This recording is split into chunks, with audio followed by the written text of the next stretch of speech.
Welcome everyone to this special edition of Hardcore Wrestling Radio. I am your hardcore host, Rick Head, and today we're going to talk about the passing of Chyna, the ninth wonder of the world.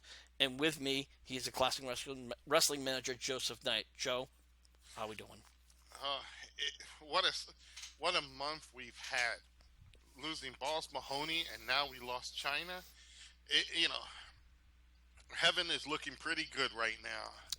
Well, you know what? Yeah, that's possible. There's a lot of legends that passed over the past year. We've lost people like Roddy Piper, as you said, Balls Mahoney, which died earlier this month on the 12th, if I'm not mistaken. Dusty Rhodes, a classic. Um, and now, of course, the latest tragedy being China. Now, you could say heaven's looking good, but unfortunately, there are a lot of people in tears and not happy about some of these passings.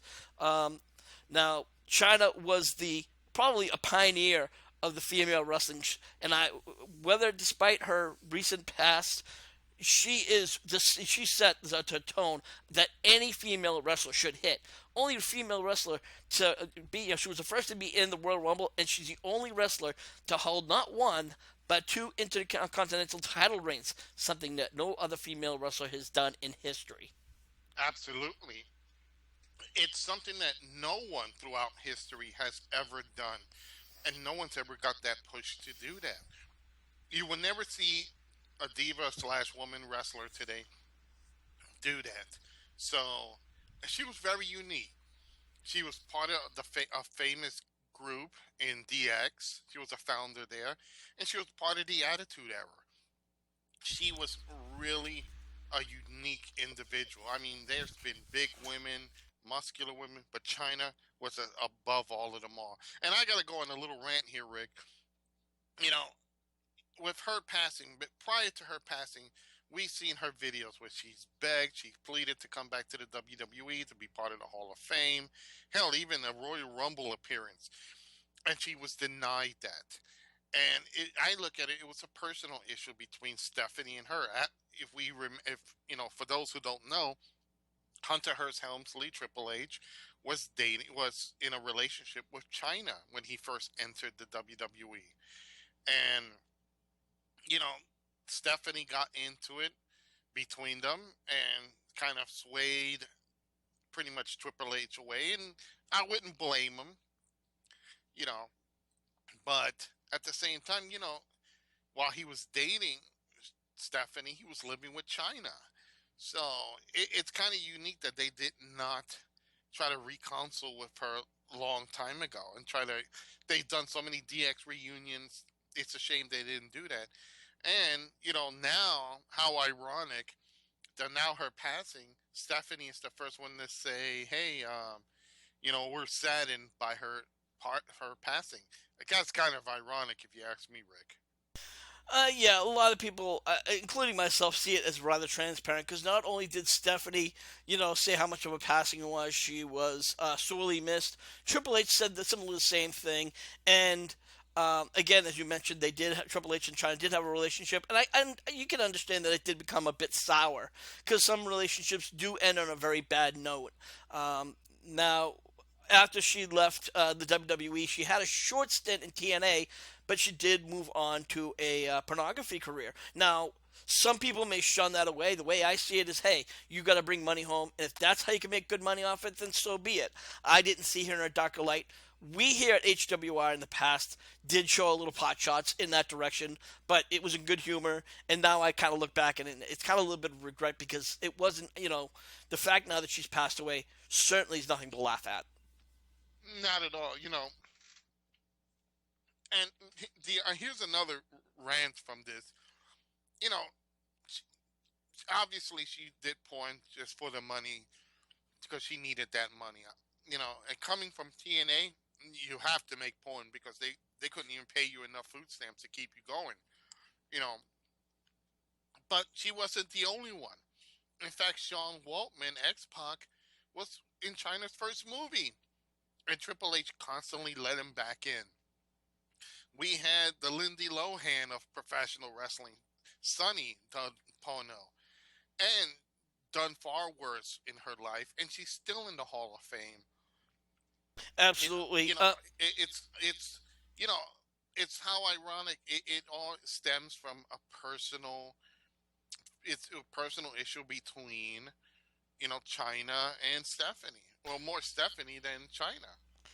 Well, again, as I said before, relationships tend to end on a sour note. Now, some people want to think that that's where depression stemmed from, and to be honest, nobody really knows what that situation, if that was the case or not, or if that was certainly a factor in her depression. But as you said, she did several videos, kind of making want to reconciliate and just say, hey, look, let's put the bury the hatchet, so to speak.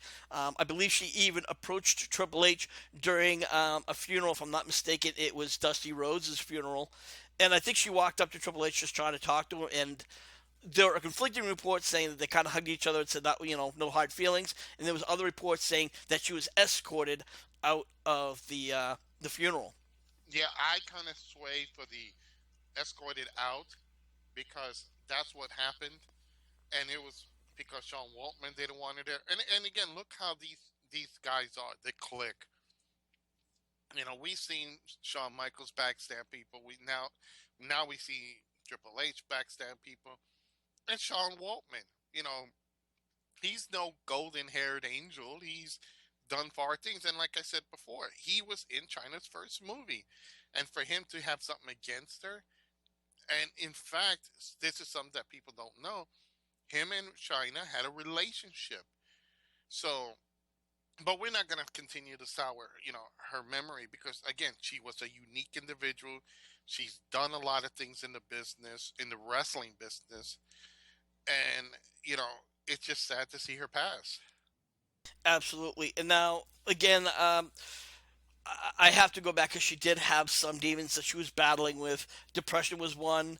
Um, Now, when she was found, passed away, I think it was. They say she died. I think it was that she was found Wednesday. Let me get my tongue untied.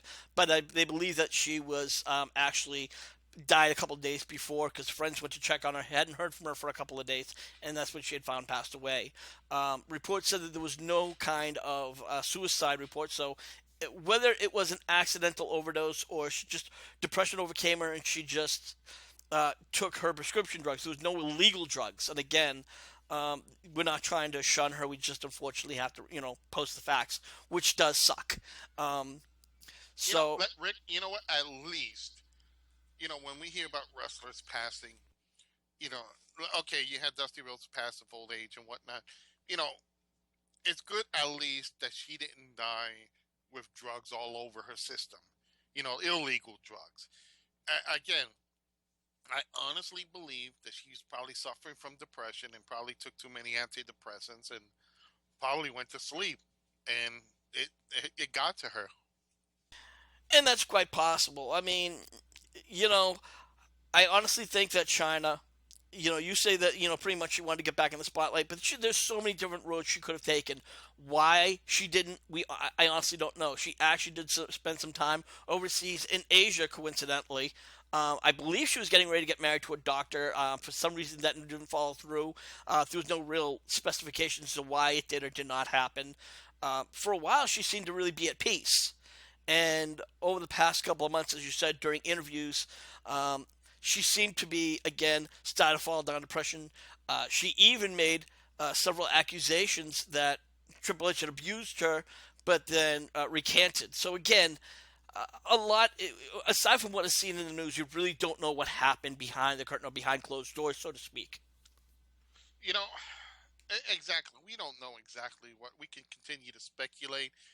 We all have our opinions of what happened, but again, when you're in that situation where when you taste that spotlight, and Rick, we've seen that with many former WWE talent who've been there, and then when they fall from grace, what do? They commit suicide, or they overdose on drugs or something, or something happens. But I think in this case, all of this could have been avoided, but that it's happened now, and at least she's in peace. And I gotta say, Rick, the WrestleManias in heaven are looking freaking pretty good. I can't say I agree that they're looking good, but I know that fans and friends, family, are sorely missing her. And of course, she will be missed. And we want to wrap up this edition of Hardcore Wrestling Radio saying, Chyna, we love you, we miss you, and Godspeed. Once again, we want you to follow us over Hardcore Wrestling Radio in our chat room, in the groups section in HWR chat room. You can also subscribe to us over at HWR Show on YouTube.com. There's a link that's going to be above where you can click on us to subscribe. Joe, your final thoughts. Again, it's a tragedy. It's sad to see another great wrestler gone. My condolences to her family. Rest in peace, Chyna. Now you can actually rest in peace. Fans can follow me on Facebook at facebook.com, Joseph Knight Manager. They can also follow me on my Facebook group at DK Retro, where we do classic reviews of TV games and movies. They can follow me on Twitter at JKnightCWA. And with that, for the Classic Wrestling Manager, Joseph Knight, this is Hardcore host Rick Head saying, rest in peace, Chyna. We love you.